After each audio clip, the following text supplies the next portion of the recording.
We have a follow-up to a story we reported Thursday. It's been more than a decade since the federal government ended the Don't Ask, Don't Tell policy. The repeal allowed gay, lesbian, and bisexual people to serve openly. An estimated 14,000 service members were kicked out of the armed services while the policy was still in place. And as Jim Axelrod reports, some veterans are still fighting for full and equal benefits.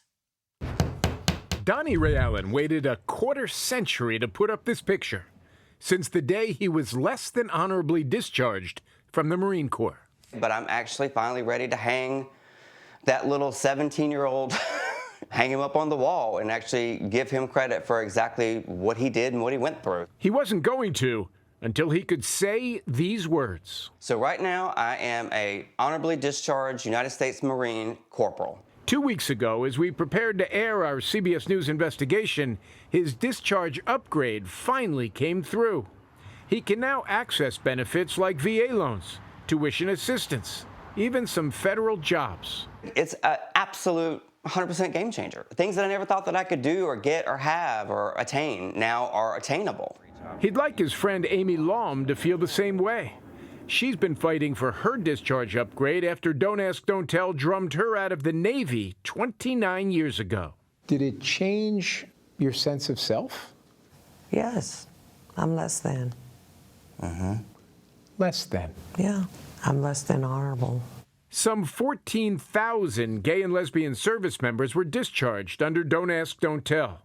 The most recent data shows roughly 1,200 have ever had this injustice addressed. After CBS News broke the story, the White House vowed to look into it. It is very concerning that veterans who were unfairly discharged under the Don't Ask, Don't Tell has been facing these challenges. Senator Richard Blumenthal wants the system reviewed. The burden is totally on the veteran, who may be completely uninformed about what their rights are. I think that would be absolutely incredible. You served good, you came out, they gave you a dishonorable or other than honorable, whatever. That could be rectified very simply. It's literally like punching a code in a computer and someone's life completely changes.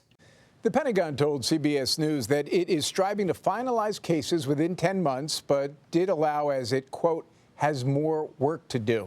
One thing to note about Donnie Ray Allen's case, he says his discharge upgrade would have been impossible had he not had a lawyer. Catherine? Jim, what makes the appeals process so long and difficult for these veterans? A lot of things, but I think at root, you could say a sense of will. At least this is how the veterans feel, that the Department of Defense for years hasn't had the will to make this upgrade discharge happen. As Donnie Ray told me, look, all it really takes is to get into the computer and flick a switch and upgrade people's discharges. So that really is what is at the root of where we go now with all of this. It's a complicated process, but you must have the Pentagon's desire to get these discharges upgraded before you'll have any movement on addressing this injustice.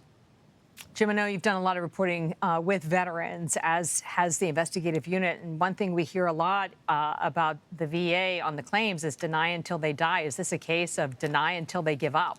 The VA actually, from some of the veterans we spoke to, actually get better marks than the Pentagon. The first things first, Catherine, this is really a case right now about having discharges upgraded. That really falls in the lap of the Pentagon. As far as the benefits go, then you can get to the VA and have them sort of pick up the pace. But the criticism from the community that has really suffered through these discharges not being upgraded, the focus is on the Pentagon doing the right thing. Jim Axelrod, thank you.